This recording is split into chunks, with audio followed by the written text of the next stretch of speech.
আপনি এর আগে আইএলটিএস এর রিডিং এর গ্যাপস নিয়ে 100টা ভিডিও দেখতে পারেন, বাট এইরকম ভিডিও দেখেননি।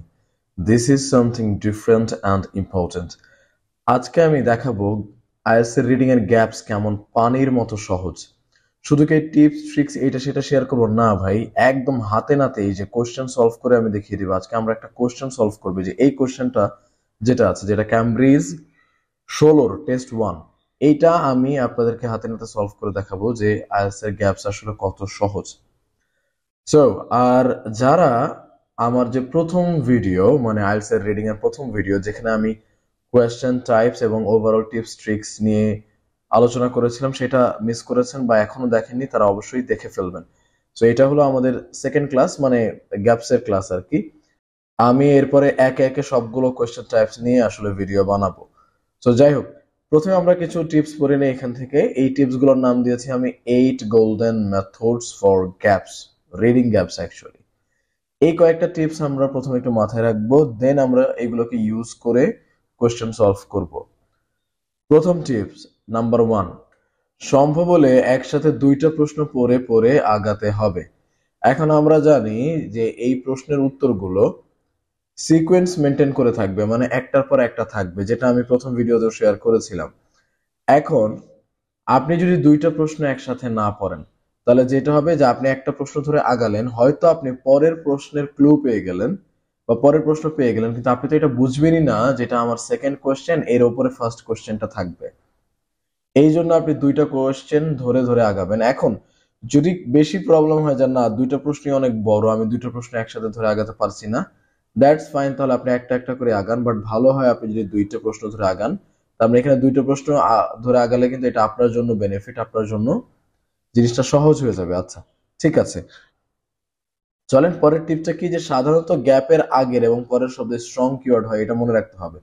গ্যাপ যেটা আছে, গ্যাপের আগের যে ওয়ার্ড এবং পরের যে ওয়ার্ড, সেটা আমি খেয়াল করবো যে গ্যাপের আগের ওয়ার্ডটাকে আমার আর্টিকেল, এর আগের ওয়ার্ডটাকে কোনো একটা নাম।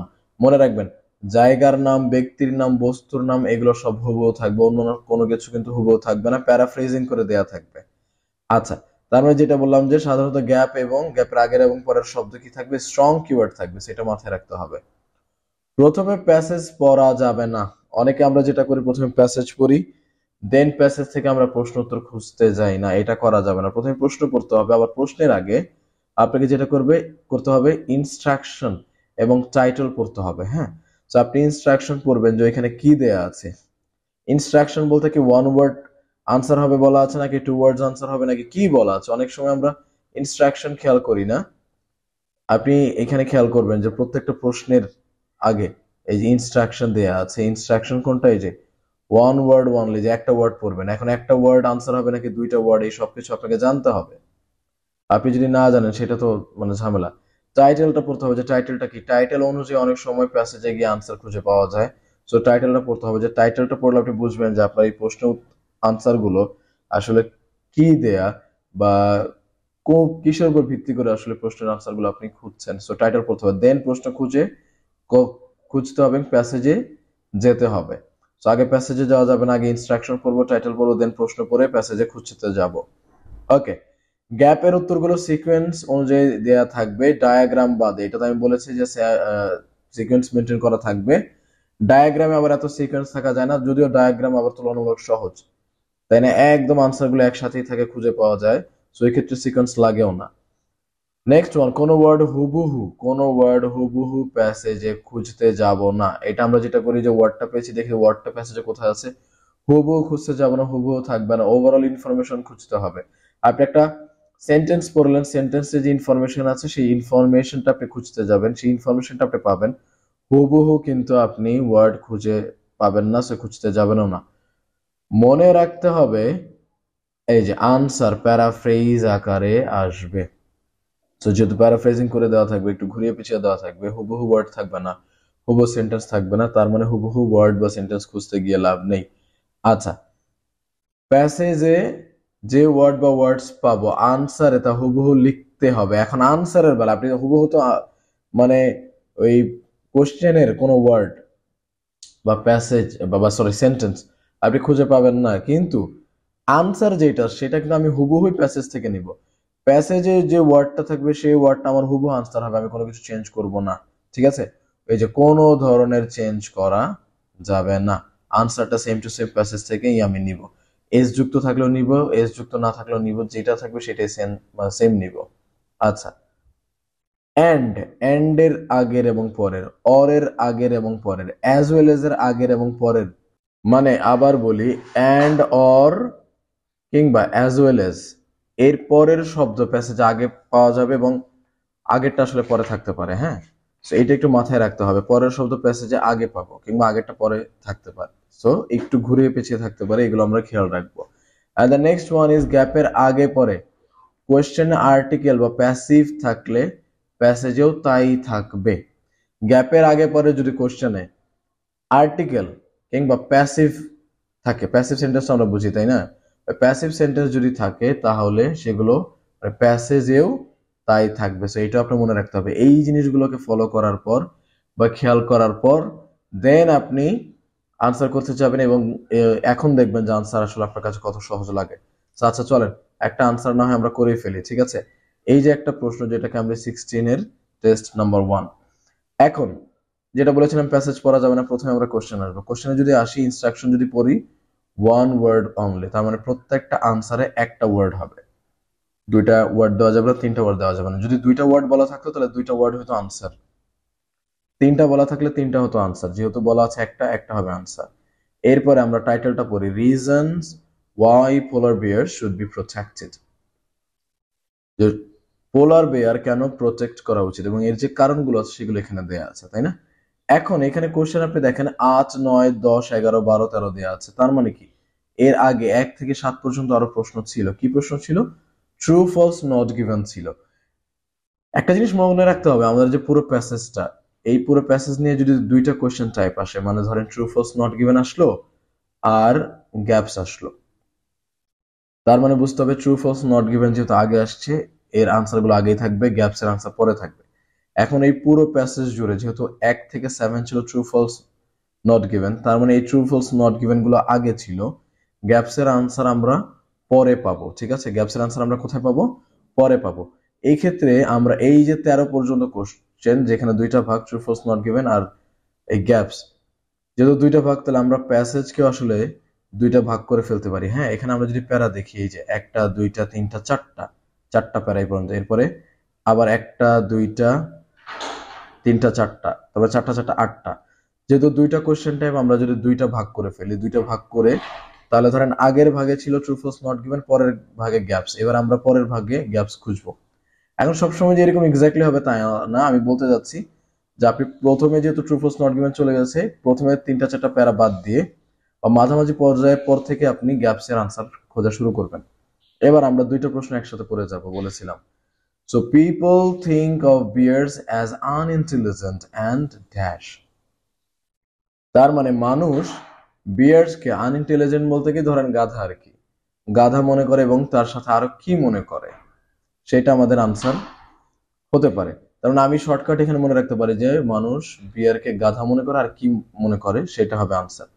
আচ্ছা, however this may not be correct, for example. আচ্ছা, in Tennoji Zoo a bear has been seen using a branch as a dash.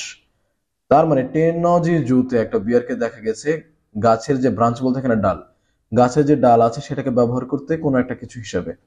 তার মানে আমরা প্রথম প্রশ্ন করলাম যে মানুষ বিয়ারকে মনে করে গাধা বা বোকা, এর সাথে আরো কোনো একটা কিছু, এবং টেনজি জু এর কথা বলা আছে। এখন টেনজি জু খুঁজতে গেলে কিন্তু আমরা আনসারটা পেয়ে যাবো, কারণ এই যে বলেছিলাম যে জায়গার নাম, ব্যক্তির নাম, বস্তুর নাম এগুলো হুবহু থাকবে। এই যে টেনজি জু মানে চিড়িয়াখানার নাম, মানে জায়গার নাম বা কোনো প্রতিষ্ঠানের নাম, এটা হুবহু থাকবে। তাহলে আমরা মাঝামাঝি যদি যাই, বলেছিলাম যে মাঝামাঝি এইখান থেকে যদি আমরা আনসার খোঁজা শুরু করে আনসার পেতে পারি। আপনি যখন একটু চোখ বলে এই যে দেখেন টেনজি জু চলে আসছে, তার মানে টেনজি জু এখানে আছে, তার মানে আমাকে বুঝতে হবে যে এর আশেপাশে আনসারটা আছে, তার বা এই প্যারাতে আমার আনসারটা আছে। এবার আমি প্রথম থেকে একটু পড়ে যেতে পারি। আচ্ছা, এবং পড়তে হবে তাড়াতাড়ি। The medical benefits of the polar bear for humanity certainly have their importance in our conservation efforts. হতে পারে আপনি প্যাসেজের সব আনসার, প্যাসেজের সব ওয়ার্ড আপনি বুঝবেন না, বোঝার দরকারও নেই, আপনি জাস্ট ইনফরমেশনটা বুঝতে পারলেই হয়েছে। যে মেডিকেল বেনিফিট মানে আমরা তো বুঝি চিকিৎসার যে বেনিফিট বা মেডিকেল বেনিফিট, পোলার বিয়ারে কিছু মেডিকেল বেনিফিট আছে হিউম্যানিটির জন্য সার্টেনলি, এবং সেগুলোর ইম্পর্টেন্সও আছে আমাদের মানে প্রচেষ্টার মাধ্যমে, সামথিং লাইক দ্যাট। এইখানে আসলে আমার কোশ্চেন আনসারের সাথে কোনো কিছু নাই। আমি আমি এইভাবে বলে আপনাদেরকে বোঝানোর চেষ্টা করছি, আপনার একটা প্যাসেজের সব ওয়ার্ড পুরো মিনিং বোঝার দরকার নাই। This should not be the only factors taken into consideration, মানে এইটাই শুধুমাত্র আমাদের যে চিন্তা ভাবনা বা আমাদের যে মানে কনসিডারেশন বলতে আমাদের চিন্তা ভাবনা বা আমাদের বোঝাপড়ার ব্যাপার, এই বোঝাপড়ার ব্যাপার শুধুমাত্র যে এইটাই বা মেডিকেল বেনিফিটটাই সেটা না। আরো কি কি, যে আমরা যে পোলার বিয়ারকে প্রোটেক্ট করবো সেই জন্য আরো কি কি কারণ আছে সেগুলো নিচে বিস্তারিত আলোচনা করা হতে পারে। We tend to want to protect animals, এই যে দেখছেন প্রোটেক্টের কথা এসেছে, যে আমরা অ্যানিমালকে প্রোটেক্ট করতে চাই। উই থিঙ্ক আর ইন্টেলিজেন্ট, আমরা মনে করি তারা ইন্টেলিজেন্ট। আচ্ছা, আর কোশ্চেন আমরা পড়েছিলাম আনইন্টেলিজেন্ট। আচ্ছা, কাইন্ড অফ ধরো আমি এই ধরনের কথাবার্তা আসতেছে, হ্যাঁ হতে পারে। অ্যান্ড পজেস ইমোশনস, এবং ইমোশনস থাকে। তো ওইখানে কিন্তু আমরা আনইন্টেলিজেন্ট পড়েছিলাম মানে গাধা, কিন্তু এখানে আরো উল্টা বলেছে, এখানে নট যুক্ত থাকলে একটা কথা ছিল, তার মানে এই ধরনের কথাবার্তা এখানে পুরোপুরি পাইনি। আমরা সামনে দেখি কি আছে। such as elephants and প্রিমেট, যে এলিফ্যান্টস এর কথা বলছে, এবং ধরেন প্রিমেটস এর অর্থ আমি জানি না, তার মানে আরো কোনো একটা কিছু কথা বলছে। Bears on the other hand, যে অন্যদিকে বিয়ার্স দেরকে মনে হয় বা বিয়ার্সরা হলো seem to be perceived as stupid, এবং অন্যদিকে বিয়ারদেরকে মনে হয় তারা আসলে স্টুপিড। এই যে দেখেন স্টুপিড মানে কি, এখন এখানে স্টুপিড আর আনইন্টেলিজেন্ট কথাটা কিন্তু এক, এখানে আমি একটু মার্ক করে রাখি। তো আমাদের এখানে ছিল, প্রশ্নে ছিল যে in Tennoji zoo a bear has, sorry, people think of bears as unintelligent, বিয়ারকে মানুষ স্টুপিড মনে করে, তা আনইন্টেলিজেন্ট আর স্টুপিড তো একই।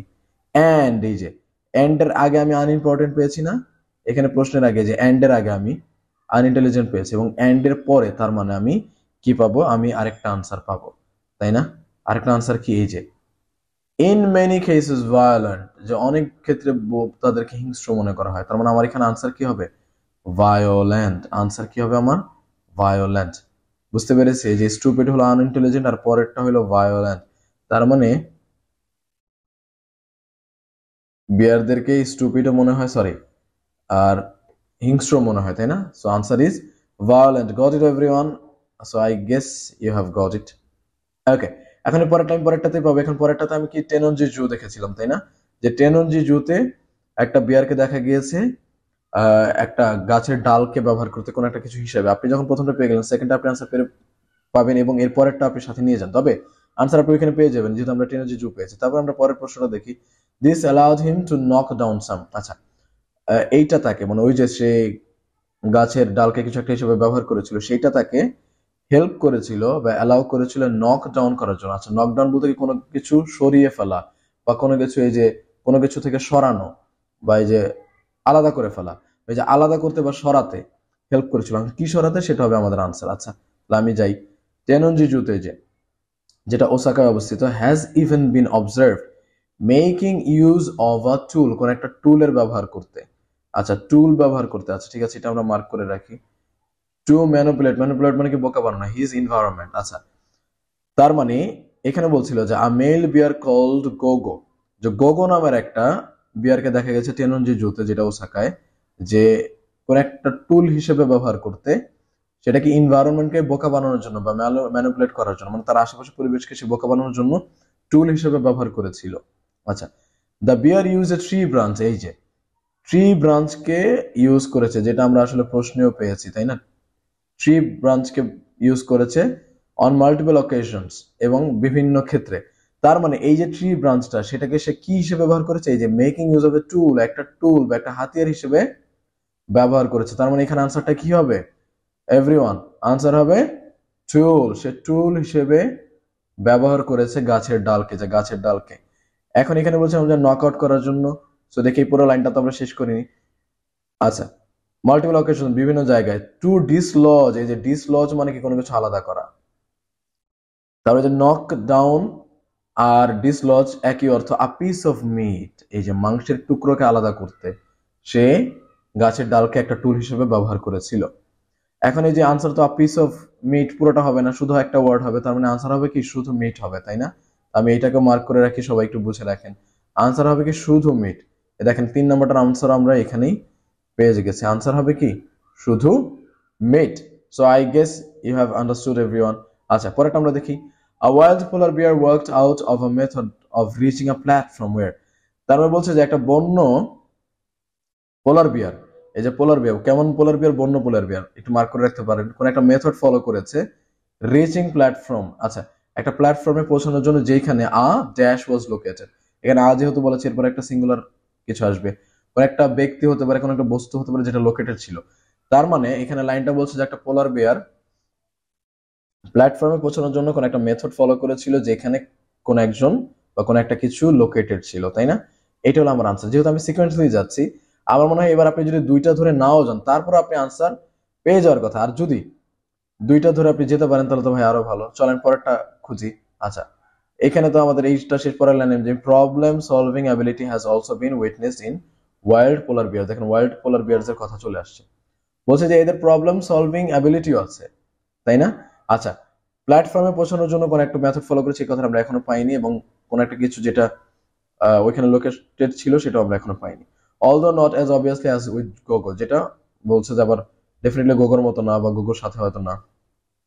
বা আচ্ছা a calculated moved by a male bear. আচ্ছা ক্যালকুলেটেড মুভ মানে কি, যে কোন একটা মানে চালাক বা চালাকের একটা মুভ, মুভ মানে কি যে একটা মেথড বা সিস্টেম, তবে একটা পদক্ষেপ, তবে একটা চালাকের একটা পদক্ষেপ সে নিয়েছিল। বাই মেল বিয়ার ইনভলভড, একটা মেল বিয়ার সেটা নিয়েছিল যেখানে ইনভলভ ছিল কি রানিং এন্ড জাম্পিং, যেখানে রানিং এবং জাম্পিং মানে ইনভলভ ছিল অন টু ব্যারেলস। ব্যারেলস বলতে কি ওই যে কোনো একটা কিছু যদি বেড়া দেওয়া থাকে বা কোনো একটা কিছু ঘেরাও থাকে সেইখানে সে জাম্প করে এবং রানিং করা দেখিয়েছে, এই যে অন অ্যান অ্যাটেম্পট। আচ্ছা এই যে দেখেন এখানে বলছে যে ক্যালকুলেটেড মুভ করেছে, তার মানে সে একটা মেথড ফলো করেছে, যেটা কি ছিল সেটা এখানে বলেও দিয়েছে যে রানিং এবং জাম্পিং করা, কোন একটা কিছু ওই যে ঘেরাও আছে বা ব্যারেল দেওয়া আছে, বেড়া দেওয়া আছে সেইটার উপর দিয়ে, টু অ্যাটেম্প টু, এই যে টু অ্যাটেম্প টু, অ্যাটেম্প মনে করি চেষ্টা, চেষ্টা করে টু গেট টু আ, কোন একটা কিছুতে পৌঁছানো, যে photographer standing on a platform. এই যে দেখেন তার মানে ফটোগ্রাফারের কাছে পৌঁছতে চেয়েছিল, মানে ফটোগ্রাফি সেখানে দাঁড়া ছিল এবং কোথায় দাঁড়াচ্ছে প্ল্যাটফর্মে, তাই না? তার মানে প্ল্যাটফর্মে ফটোগ্রাফার দাঁড়িয়েছিল, তার কাছে পৌঁছানোর জন্য সে অ্যাটেম্প করেছিল। আর এইখানে কিন্তু কোশ্চেনটাতে বলেছে যে সে প্ল্যাটফর্মে পৌঁছানোর চেষ্টা করেছিল যেখানে কোন একটা কিছু দাঁড়িয়েছিল। কে দাঁড়িয়েছিল? ফটোগ্রাফার দাঁড়িয়েছিল। তো প্যারাফ্রেজ করে এখানে বলেছে যে ফটোগ্রাফারের কাছে সে গিয়েছে যেখানে ফটোগ্রাফারই প্ল্যাটফর্ম দাঁড়িয়েছিল, আর এখানে বলেছে সে প্ল্যাটফর্মে পৌঁছেছে যেখানে ফটোগ্রাফারই যে লোকেটেড ছিল দাঁড়িয়েছিল। তার মানে এখানে আনসার কি হবে? ফটোগ্রাফার। তো দেখেন এত কঠিন কিন্তু না, তাই না? আমরা যেভাবে কঠিন মনে করি সেভাবে কঠিন কিন্তু না। আমার এখানে যে ফটোগ্রাফার, এই ফটোগ্রাফার কিন্তু আমার আনসার হয়ে গেল, তাই না? আচ্ছা এবং এরপরে যদি আমি যাই, এবার দেখবেন একটা একটা করে আপনি সবই পাবেন। এখানে বলেছে পোলার বিয়ার্স হ্যাভ ডিসপ্লেড বিহেভিয়ার্স। পোলার বিয়ার্সরা কিছু আচরণ দেখিয়েছে বা শো করেছে, সাচে যেমন কনসিয়াস ম্যানিপুলেশনস। আচ্ছা কনসিয়াস মানে কি, মানে বুদ্ধিমান বা দেখ বুদ্ধিমান কিংবা চিন্তা ভাবনার এইটাই, মানে বুদ্ধিমান, বুদ্ধিমান যে বোকা বানানো সেটা দেখেছে। অফ অবজেক্টস, অবজেক্টস এর মানে কোন একটা বস্তুর যে চিন্তাশীল, হ্যাঁ চিন্তাশীল বা বুদ্ধিমান যে বোকা বানানো সেটাকে সে শো করেছে। অ্যান্ড অ্যাক্টিভিটি, এবং অ্যাক্টিভিটি শো করেছে যেটা ফ্যামিলিয়ার টু আর ড্যাশ, কিছু একটার মতো সেটাকে ফ্যামিলিয়ার করা যায় বা কোন একটা কিছু মতো বা কোন একটা কিছুর সাথে তুলনা করা যায় এটাকে, তাই না? তার মানে এই যে সে কিছু চালাকের ব্যবহার দেখিয়েছে যে অবজেক্ট নিয়ে বা কোন একটা অ্যাক্টিভিটি নিয়ে সে কিছু একটা করে বা বোকা বানায়, এই জিনিসগুলাকে কোন একটা কিছুর সাথে তুলনা করা হয়েছে, তাই না? আচ্ছা এখন আমরা যদি এখানে দেখেন, এখন কিন্তু আপনি একটা একটা করে প্রশ্ন নিয়ে এগুলোই কিন্তু পাচ্ছেন, যেহেতু আপনি লোকেশন ট্র্যাক করে ফেলেছেন। বা আপনি এবার যদি দুইটা প্রশ্ন নিয়ে আগাতে চান আগান ভাই, কোনো সমস্যা নাই, ঠিক আছে। বাট আমি যদি একটা পর একটা আনসার পাচ্ছি, আমি একটা প্রশ্ন নিয়ে আগাতে আবার আমার ভালো লাগছে এখন। আচ্ছা পরের পরে in other studies such as one by Alison Ames in 2008, যে একটা আরেকটা স্টাডিতে দেখা গেছে যেটা আবার অ্যালিসন এমস এর দ্বারা 2018 সালে, polar bears showed deliberate and focused manipulation. দেখেন ম্যানিপুলেশন ওয়ার্ডটা কিন্তু এখানে ছিল, বলছে যে পোলার বিয়ারটাই যে ইচ্ছাকৃত এবং ফোকাসড, ফোকাসড মানে কি কোন একটা কিছু প্রতি সে মানে ফোকাসড আর কি, যেটাকে আমরা ওই যে কনসিয়াস বলতে পারি, এই যে বলেছিলাম চিন্তাশীল, তাই না? সো কনসিয়াস যে ম্যানিপুলেশন শো করেছে সেটা কেমন? For example Ames observed bears putting objects in piles. যে এইমস দেখেছে যে বেয়াররা পাইল বলতে কি থাক থাক কোন একটা অবজেক্টকে থাক থাক করে রাখতে পারে। এইখানে কিন্তু আমরা এই যে অবজেক্ট নিয়ে তারা খেলা করে এটা দেখেছিলাম, তাই না? এই যে অবজেক্টস, এবং সেগুলোতে কিন্তু আসছে অবজেক্টস নিয়ে তারা আসলে খেলা করতে পারে বা পাইল হিসেবে রাখতে পারে, মানে থাক থাক রাখতে পারে। And then knocking them over, এবং সেগুলোকে আবার সরিয়ে ফেলা। হোয়াট অ্যাপিয়ার্স, যেগুলোকে আসলে মনে হচ্ছিল, দ্যাট অ্যাপিয়ার্স আ গেম। এই যে দেখেন আমি ওখানে বলেছিলাম যে আর্টিকেল যদি থাকে, এখানে যেহেতু আছে এই যে টু আয়ের পরে যেটা আছে, তার মানে আয়ের পরে এখানে আনসারটা আছে, এখানে আপনি আয়ের পরে আনসারটা পাবেন। দেখেন এই যে এখানে আছে আ গেম। ওইখানে বলেছিল যে দ্যাট সিমিলার টু, কোন একটা কিছুর মতো, আর এখানে বলছে যে অ্যাপিয়ার্ড, মানে যেটাকে প্রকাশ পায় বা যেটাকে মনে হয় কিসের মতো, গেমের মতো, তাই না? তার মানে আ গেম, এখানে গেম হবে আনসার। কি হবে? গেম হবে আনসার। তার মানে এটাকে মনে হয় একটা গেমের মতো। আপনি যদি একটু ক্যালকুলেটিভ মুভ করেন, আপনি যদি একটু চালাক হতে পারেন, দেখবেন আপনি আনসার এমনি খুঁজে পাচ্ছেন। সব আনসার এখানে আছে।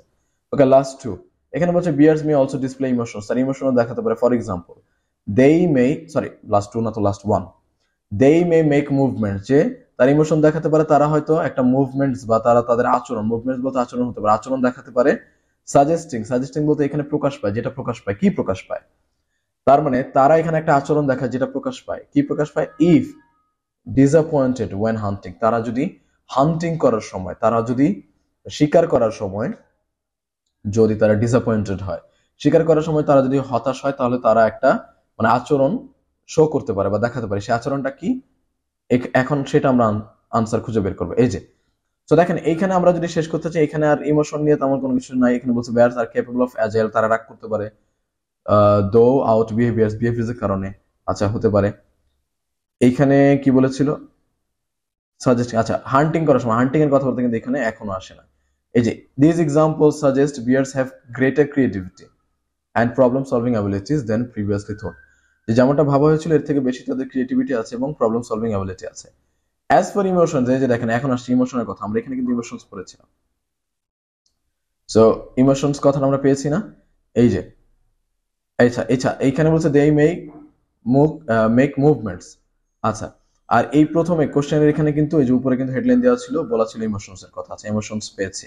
আচ্ছা, ইমোশনস যেহেতু পেয়েছি, while the evidence is once again anecdotal, many bears have been seen to heat out at ice, যে বলা হয়েছে যে অনেক বিয়ার্সকে দেখা গেছে বরফের মধ্যে হিট করতে, অ্যান্ড স্নো, মানে বরফ এবং স্নো এর মধ্যে হিট করতে, সিমিংলি আউট অফ ফ্রাস্ট্রেশন, তার মানে কি ফ্রাস্ট্রেশনের কারণে, যে সিমিংলি আউট। সো আমাদের ওইখানে বলেছিলাম যে সাজেস্টিং, এখানে দেখেন বলেছে সাজেস্টিং মানে যেটা প্রকাশ করে, আর এখানে বলছে কি, এখানে বলছে যে সিমিংলি আউট অফ ফ্রাস্ট্রেশন, তার মানে এখানে বলছে ফ্রাস্ট্রেশনের কারণে। তো এখানে প্রকাশ করে আর এখানে কারণে, ওইরকম অর্থ আর কি। আচ্ছা, পরেরটা যদি আমরা দেখি, when they have just missed out on a kill, এই যে অনেক কিল মানে কি, যখনই তারা একটাকে মারতে পারেনি, কোনো একটা কিছুকে মারতে পারেনি, তার মানে তারা টার্গেট মিস করেছে। তার মানে যখনই তারা টার্গেট মিস করেছে, তখন তারা কি করে, এই যে ফ্রাস্ট্রেশন প্রকাশ করে বা ফ্রাস্ট্রেশনের কারণে আর কি, বা ফ্রাস্ট্রেশন তারা দেখায়। আর এইখানে বলেছিল এই যে যখন একটা disappointed when hunting a disappoint হলে তারা কি দেখায়, এটা ছিল প্রশ্ন। আর আমরা এখানে দেখলাম ফ্রাস্ট্রেশন দেখায়, তার মানে আমার আনসার হবে কি, ফ্রাস্ট্রেশন। বুঝতে পেরেছি? আচ্ছা, খুব বেশি কঠিন কি তাহলে আনসার বের করা? না, আনসার বের করা কিন্তু খুব বেশি কঠিন না। আচ্ছা, এটা আনসার ছিল ফ্রাস্ট্রেশন। তার মানে আমরা সবগুলো আনসার কিন্তু পেয়ে গেলাম, এবং আপনাদেরকে আমি একই সাথে দেখালাম যে এই যে ছোট ছোট টিপস এন্ড ট্রিক্স, সেগুলো যদি আপনি ইউজ করেন, কত ভালোভাবে কত সহজে আনসার খুঁজে পাওয়া যায়। এবং এই জায়গায় শেষ মুহূর্তে আপনাদেরকে জাস্ট আরেকটা টিপস দেই, যত কোশ্চেন টাইপ আছে, সেটা রিডিং এ হোক আর লিসেনিং এ হোক, কিছু কিছু কোশ্চেন থাকবে খুব কঠিন, যেগুলো 9 ওয়ালাদের জন্য, মানে 9 যারা পাওয়ার যোগ্যতা রাখে বা 9 যারা পাবে তাদের জন্য। সো এই ক্ষেত্রে প্রত্যেকটা কোশ্চেন টাইপে, যেমন এখানে গ্যাপস এর বেলা বা ট্রু ফলস এর বেলা বা যে অন্য কোনো কোশ্চেন টাইপের বেলাও একটা দুইটা কোশ্চেন অনেক কঠিন থাকতে পারে, তাই না? সো আপনারা যারা 6-7 এ টার্গেট করছেন, সব তো আপনার পারতে হবে ব্যাপারটা এমন না। সো এই একটা খুঁজতে গিয়ে সময় নষ্ট করার দরকার নাই। যদি আপনি দেখছেন কোনো একটা আনসার আপনি পাচ্ছেন না, তাহলে সেটাকে আপনি মানে মুভ করে সেখান থেকে আপনি পরেরটাকে আনসার করবেন। আপনি প্রথম 30 সেকেন্ডস ট্রাই করতে পারেন। প্রথম 30 সেকেন্ডসে যদি কোনো আনসারের ক্লু খুঁজে না পান বা আনসার খুঁজে না পান, সেটা আপনি মুভ করে পরেরটাতে যাবেন। হ্যাঁ, পরে এসে আপনি আবার এটাকে ট্রাই করতে পারেন একদম শেষে এসে। ঠিক আছে, তাহলে আজকের ভিডিও এই পর্যন্ত। আশা করি আপনারা গ্যাপস কিভাবে আনসার করবেন আইএলটিএস সেটা বুঝতে পেরেছেন, এবং আমি প্রথমে যে টিপস এন্ড ট্রিক্স গুলো শেয়ার করেছিলাম সেগুলো বুঝতে পেরেছেন। এগুলো আপনারা কাজে লাগাবেন এবং আপনারা এখন থেকেই প্র্যাকটিস করবেন। আইএলটিএস এর রিডিং এর গ্যাপস সবগুলো পেরে যাবেন। এবং অবশ্যই কমেন্ট করবেন আপনারা কোন টপিকের উপর নেক্সট ভিডিও চান। আমি কিন্তু প্রত্যেকটা কোশ্চেন টাইপ নিয়েই ভিডিও বানাবো। এবং যারা প্রথম ক্লাস মানে কোশ্চেন টাইপস যেখানে আমি এক্সপ্লেন করেছি এবং টিপস এন্ড ট্রিক্স শেয়ার করেছি, টাইম ম্যানেজমেন্ট নিয়ে টিপস শেয়ার করেছি, সেটা দেখেননি, সেই ভিডিওটা দেখেননি, তারা অবশ্যই দেখে ফেলবেন।